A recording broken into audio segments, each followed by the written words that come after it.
old mate. I unlock memory's gate, and I wander back to the old days while I can.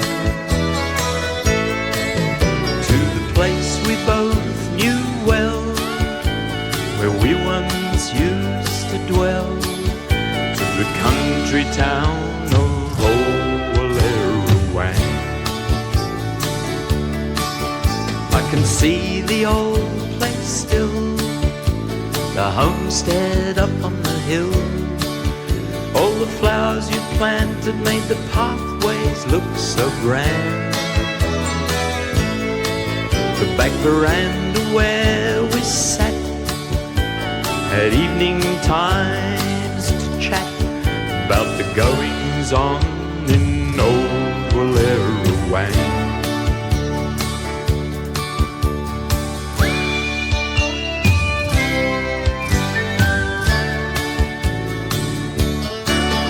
Well, the years have quickly flown, and to manhood I have grown, while in peaceful reverie, old friend, you lay.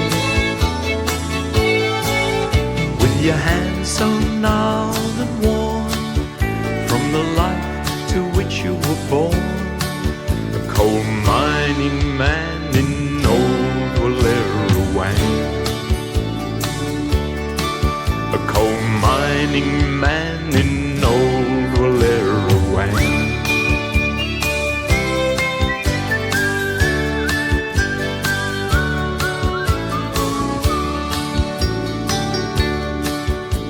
The shovels and the picks, the pit ponies and the skips, from the way you spoke I still see them passing by. Hear the creaking of the props, the eerie silence when it stops, and in the dark the miners' lamps go flickering by.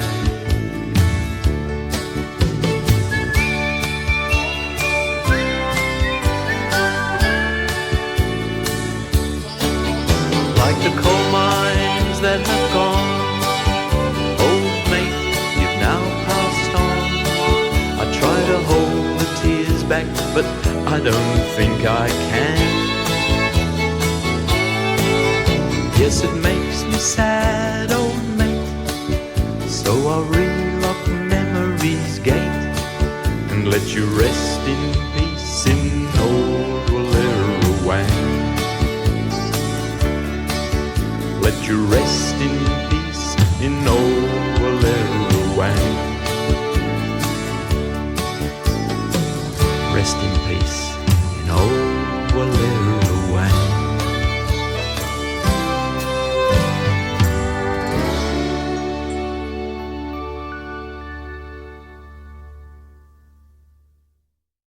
Marvellous story. This young Australian fella, he's gone to Spain for his holiday.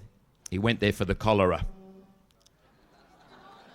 And he's sitting in this coffee bar, drinking coffee, as one does in a coffee bar, and this big black Spanish bull's head on the wall. So he's silky black, big horn. And he's looking at it, and he said to the bartender, "What's the story behind the bull's head?" "Excuse me, mate." "Excuse me?" "Yeah, you, yeah." "Interesting yarn, is it, surrounding the bull's head?" The bull's head, el head de bullo, el bull's hedula.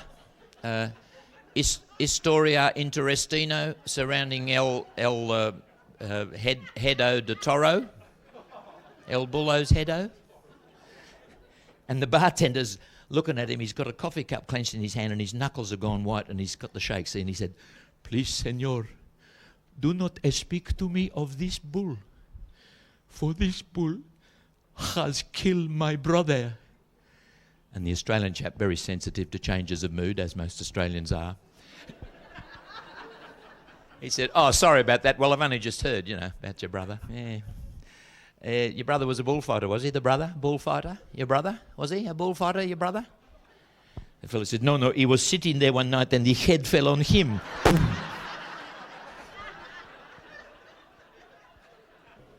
This little kid said to her grandmother, "How old are you, Gran?" And the old lady's being very coy. She said, "I don't rightly know, child." And the little kid said, "Well, have a look inside your knickers." The old lady said, "What on earth do you mean?" The kid said, "Well, inside mine it says 3 to 5 years.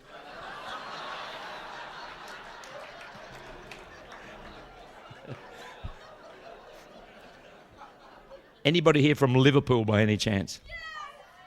I gather that they had a pretty rough upbringing in Liverpool. They were pretty tough kids there because they had no money for toys or anything.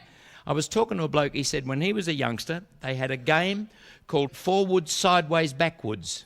And apparently all the kids would get round in a circle and the biggest kid would whack the littlest kid on the head with a shovel and they'd take bets as to which way he would fall. And they're still tough today, you know. This fella parks his BMW, beautiful looking brand new car, and this little kid, little Liverpool kid, tough as you like, comes up, he says, £5 to look after your car, sir. And the fella said, I don't need anybody to look after the car, as you can see. He points in the back seat, and there's this big Rottweiler dog going, and the kid, cool as a cucumber, says, puts out fires, does he? Friends of mine sent me a photocopy of this letter that they got from their daughter. They were on the first week of what was to have been a carefree 3 weeks holiday. And they got this letter from their daughter in London. Dearest Mummy and Daddy, I want to thank you for bringing me up to make my own decisions and to speak my mind. It somehow makes this letter easier to write. As you know, I am 16 now and feel I know what I want out of life, and for some time I have been in love with a 42-year-old Jamaican. Nathaniel has been married twice before, and as he is out of work at the moment, he is finding it very difficult to pay the £189 a week maintenance for the 11 children from the 2 marriages. I have offered to help, and he says he knows of a job which I could do, which would easily bring in much more than that each week. He's promised to tell me more of that later. We went to see his doctor last night and he says that once Nathaniel has got over 1 or 2 things he has picked up recently, we can really start living together properly. Nathaniel feels that opportunities in this country are not all that good for anyone of his ethnic background, especially as he is a member of the Rastafarians. And so he has applied to emigrate to Canada, and the papers arrived only this morning, which in a way prompted the writing of this letter, as by the time you get back, we will in all probability be on the high seas en route for Newfoundland in Canada. Dearest Mummy and Daddy, none of this I've told you is true, but I just found out I failed all my final exams and I wanted you to get everything in perspective.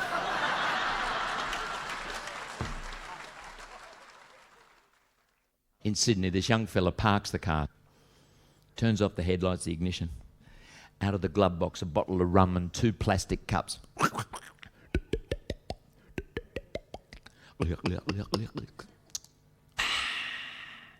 Righto. Over you go, into the back seat. And the girl said, "No, look, I don't wish to get into the back seat." She was from Adelaide.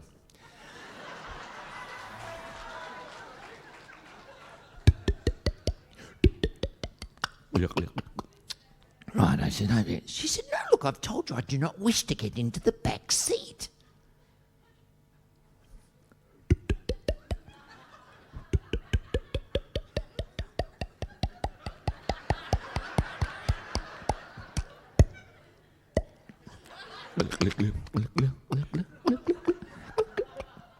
Right, I said, "No." She said, "No, I've told you I do not." He said, "Why don't you want to get into the back seat?"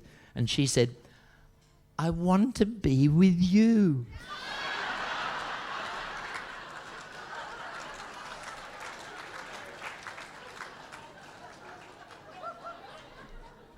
This sheep farmer from England, he's migrated out to Australia. Have we got many people here from the old country tonight?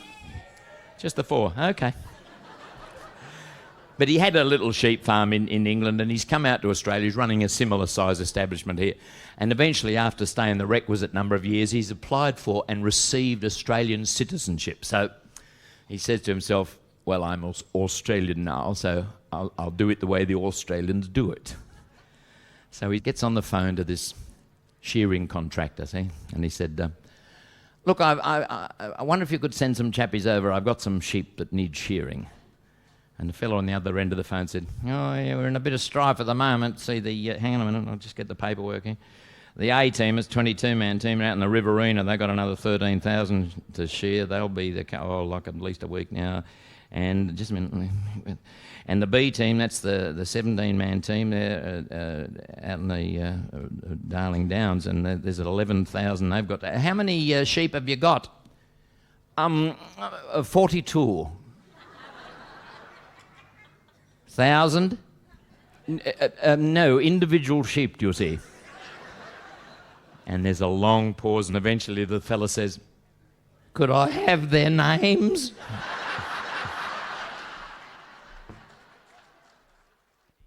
Little kid in Yorkshire, little kid. And she said to her father, Daddy, our tortoise has started walking very slowly.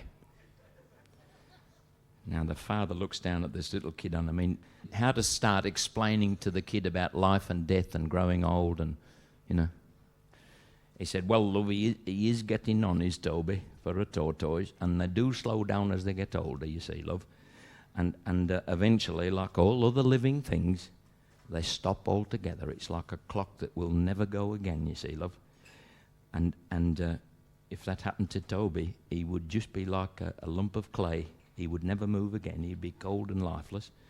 And the thing that we call his spirit, that would have gone off to some place which, well, it's very difficult to explain it.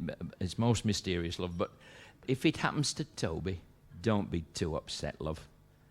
We say that they have died when that happens, you see. We say they've died. And they're dead and they're gone and they will never come back again, you see, love.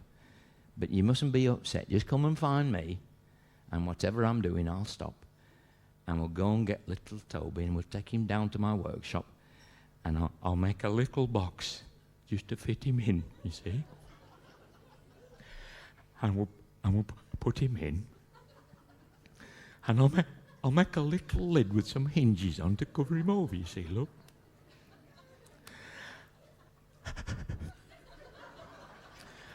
And I'll make a little cross with his name, Toby, on it. You see, what we'll do, love, we'll take him out in the box. I'll dig a little hole under the trees, and we'll put him in and cover him over. And we'll put the cross with his name on it, Toby, just to mark where he's resting, you see, love. And perhaps we'll get your mummy to bake some cakes and some sandwiches, and we'll have a little farewell party to send him on his way. Perhaps we'll get Fred to bring some of the lads from the Boy Scouts band round to play some fitting farewell music for him. And the little kid said, can we kill him now? Two Welsh farmers meet on a mountainside in South Wales, and one said, hello, Di, how are you? He said, I'm fine, thanks, how's yourself? He said, I'm fine, have you heard about the civil war in Aberystwyth? He said, no, come on now, my sister's married to a chap whose father runs a butcher shop in Aberystwyth. They'd have got word to us somehow. Well, he said, where was it? I read it. Abergavenny, that's it. No, he said, my brother's living in Abergavenny. He'd have got word to us, send a telegram to the post office. Well, he said, where was it? Afghanistan, that's it. And the other one said, well, who the hell cares about bloody North Wales? You bet the old Scots fella got so depressed he broke into the house next door and gassed himself? Young Italian fella in America. He was from Sicily, and he's got the requisite amount of time spent, and he's getting his naturalization papers. And what happens in America is you have to go before a judge, a high court judge, and they have 3 questions that they ask you. And it's a sort of a thing, if they don't really want you as a naturalised citizen, they will ask you really difficult questions. It's one of those tricky things, you know. Anyway, this young Sicilian lad, he's got the suit on and he's all sweating like mad. He's freshly shaved, but he's still really blue chin, you know, and the sweat is rolling down. All his friends there are sitting there going, George, you're fantastic. And he's going, hey, cool. Out comes the judge, and they all stand and sit down. The judge says, first question, who was the first president of these United States of America? George Washington. The judge says, that is correct. And all the crowd go, hey, George, fantastic. And he said, hey, cool it, cool. Second question. Who was the president of these United States during the Civil War? Abraham Lincoln. That is correct. Hey, Georgia! They're all throwing hats around and jumping about. He said, hey. Third question. Who shot and killed Abraham Lincoln? I don't know. And the crowd all go, hey, Georgia! There's my good Sicilian boy. Keep your mouth shut.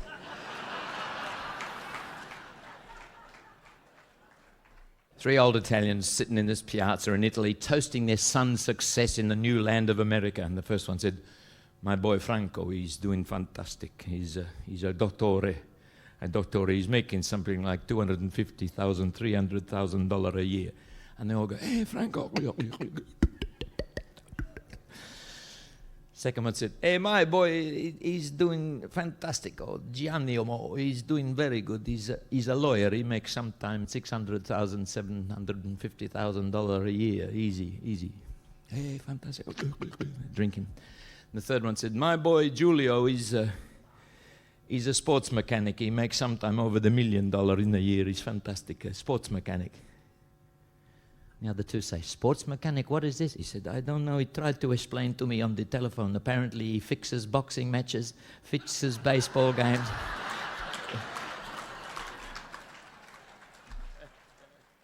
Story about the Irish fella disposed of his wife in an acid bath and lost his left arm trying to get the plug out. Tragic.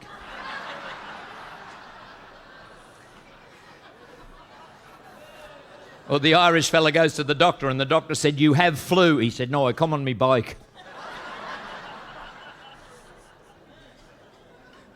Or the Irish bloke has all his teeth out and his friend said, how'd you find it? He said, oh, God, never again.